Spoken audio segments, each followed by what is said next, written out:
What's up, squad? This is Brandon from the Bantu Sun. Thank you so much for joining me today. So today, let me just make two caveats. I'm going to respond to a user comment, and I am going to be using the word black. And just to put context around that, I'm using it for purpose of brevity. Uh, I don't.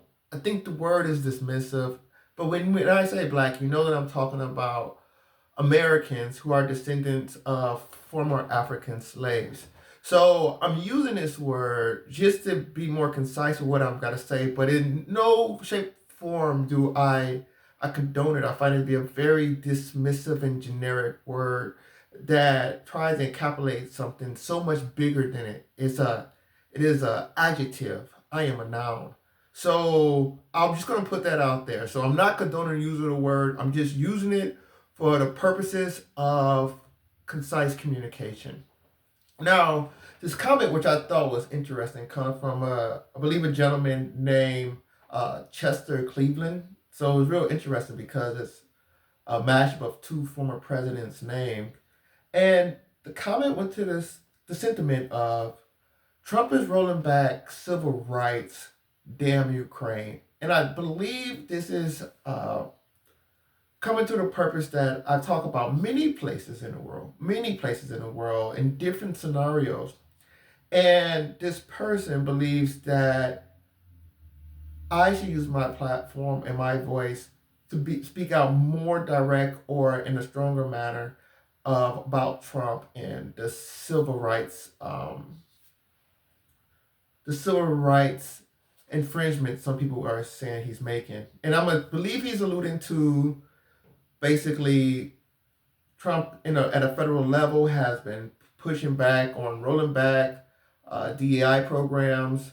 He's basically ended affirmative action within the federal contractor business, things of this nature. And he says, of course, it is because of he wants America based off merit, which is ludicrous. Like that's why I don't deal with these things because it's all ludicrous. Like this is a person who's built his brand based off of his family name. He don't you don't see a guy named Johnson running Trump industry. So that's whatever he says. That's what he believes. Okay, so I'm not going to get into that debate, but it's ludicrous, and this is why I say I do try to get away from the politics. Now we reflect on these sometimes because of the reality of the situation, and especially in foreign countries. But in America, politics, yes, it holds power, but that power is the powerful people in America are the people you don't see. Presidents come and go, right? It's the people you don't see that really controls the access. Now, if you want to know who the truly powerful are, look at what policies don't change regardless of who's in office. Democrat, Republican, more money gets sent to that segment. That's the real powerful interest. Power is entrenched, is enduring, it is inherent in the system. And a lot of countries, there is like Putin in Russia. Putin is the powerful man. The power of politics in Russia rests within Putin. But even he has his handlers. All governments are oligarchs. They're representative of the ruling class. So this is one reason why I try not to get into it because when you talk about it, people get real sensitive. It creates all these emotions over things that I think really aren't in the short and medium term pertinent because if the power is so far removed from you, it is the least aspect which you can have immediate impact upon. It's not to say that it isn't important, but what I'm saying is it isn't immediately critical. What I talk about here from a geopolitical point of view is the arc of what's going on in the world and how they're transforming it, how to prepare for that future with the resources, utility, and availability of opportunity you have now. So, what this comment does, it touches on a point, and the reason why I want to talk on it is it touches on a point that I'm very sensitive about, and that the greatest failure of the black community or the African American community is its inability to expunge itself from the white ruling class. And I use this term specifically, white ruling class, because I think Without them, they really would be lost. There's a group of people in our community that do not see themselves outside of that. They are a product of the function of white ruling class. Therefore, without that class, they have no identity, they have no purpose, they have no being. They have yet to identify themselves as a person in a community in this world. And they have a responsibility. They have a responsibility. They're not entitled. No one has an obligation to them. And it's a group of people like that. And it's highly unfortunate because with that mentality comes a lot of self-imposed limitations. And so he talks about these civil rights things. And the reason why I'm really not big into these things is because they really aren't that. It's a lot of sizzle, no steak. I'll put it this way. So, yes, I think a lot of these programs really have a contrarian effect upon the black community. They're a lot limited. If I was to tell you what I thought was the most the biggest civil rights infringement on the black American, it would be the minimum wage. There is probably no greater barrier to getting out of poverty than the minimum wage. We have all these programs in place, right? That Trump supposedly is rolling back, and a lot of these come from the Johnson era civil rights. But if you look at the progression of the black community post slavery to that Johnson era versus after Johnson era to modern day, would you say as a community we become more integral, more stronger, more powerful, or would you be say become would you say we become more diluted? What major facets in our communities of businesses do we control?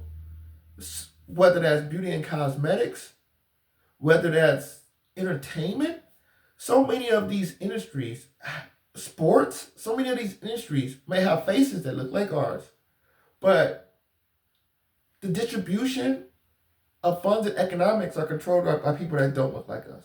We get a fraction. It is a job, regardless of the amount of money that's income. But that doesn't your income doesn't define your freedom, right? Your ability to control your income defines your freedom. And so you see all these programs and you say, if these programs exist, and last time I checked, we're at the bottom or near bottom of the per capita income in a household. How can you not attribute some of these programs to that position?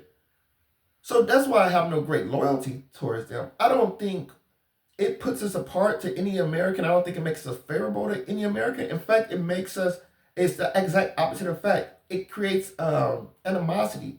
It creates a disdain for us because whether it's true or not, and I've never really seen one of these programs actually work, uh, but whether it's true or not, people will perceive that you are in a position because of affirmative action or DEI, whatever it is, and then now it gives them animosity towards you. You can't impose respect, right?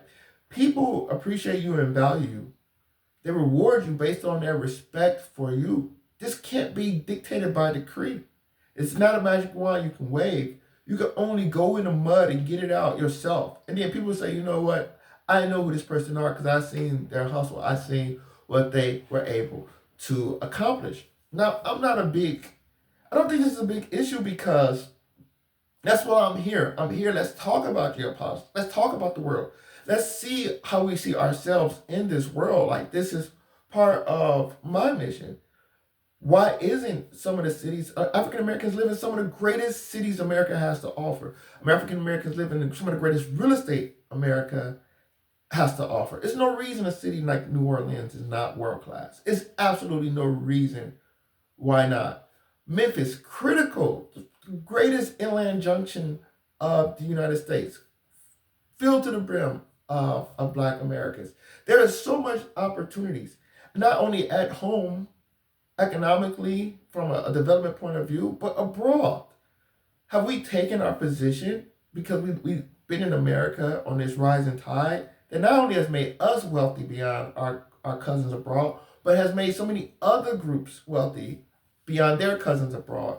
which is why America leads the world in remittances as migrants come here and continue to send money back to friends and family abroad. America is a great opportunity. It provides a great opportunity. And I think what comes with that is a responsibility to seize that opportunity and make the best for yourself and your community and others beyond to the degree with which you can. So, this mindset, you have to say, okay, let's say there was not this Western ruler class. The fundamental question that comes down, and this is what we talk about with geopolitics over here, is how do we eat? How do my community eat? And if you sit there and you can't feed your community, but you want to wave around this morality stick, which is beyond me, right? You wave around, beat people with this morality stick as if somehow being starving and righteous is a virtue.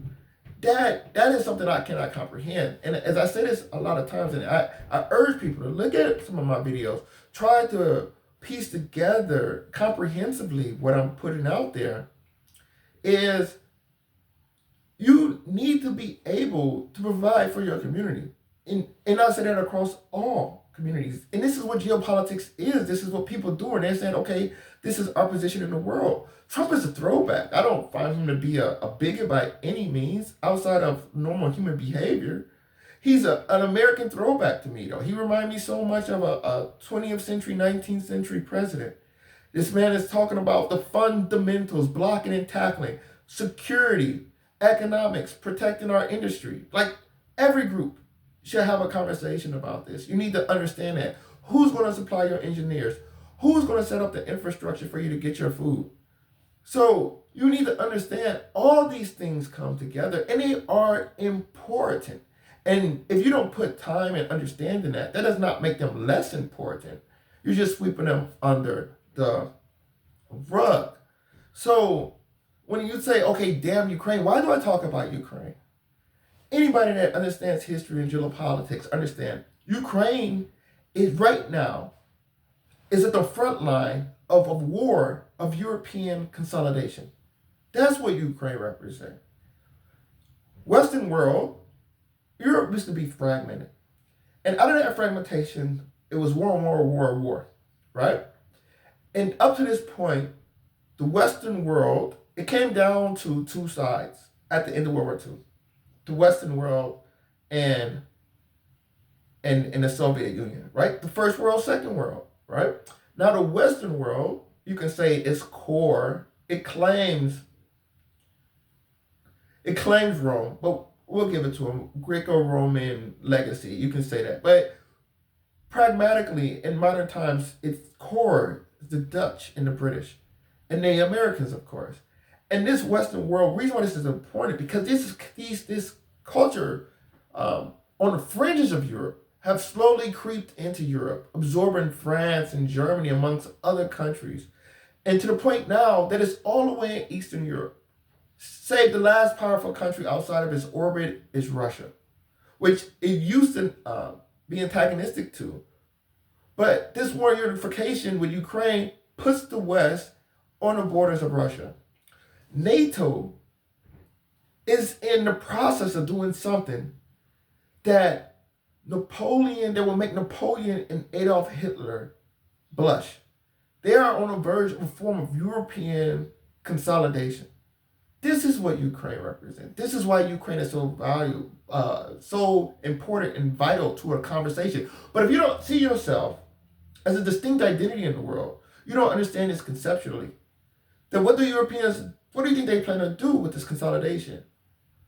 What do you think they're going to do with this technology, this geography, and consolidation?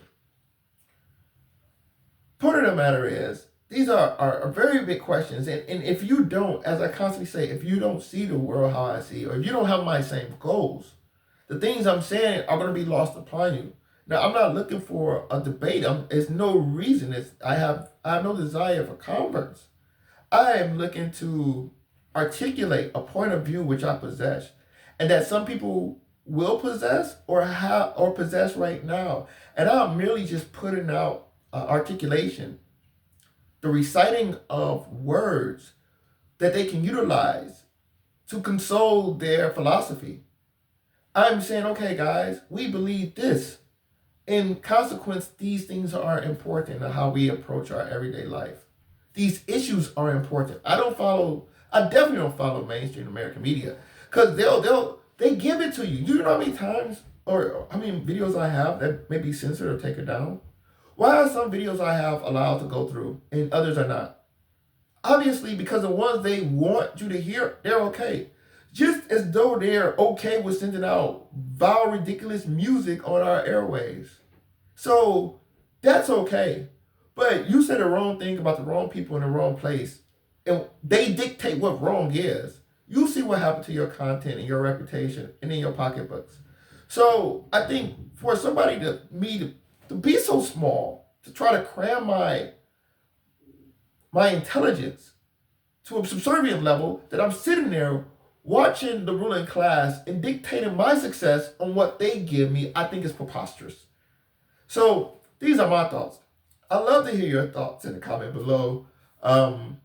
Like, share, subscribe if you enjoy the content. I'm really interested in insight. Thank you once again for Chester Cleveland. It really gave me a chance and an opportunity to talk about something that I think goes unsaid, and that is the lack of the Black American concept of his position in this world and the responsibilities that come along with it.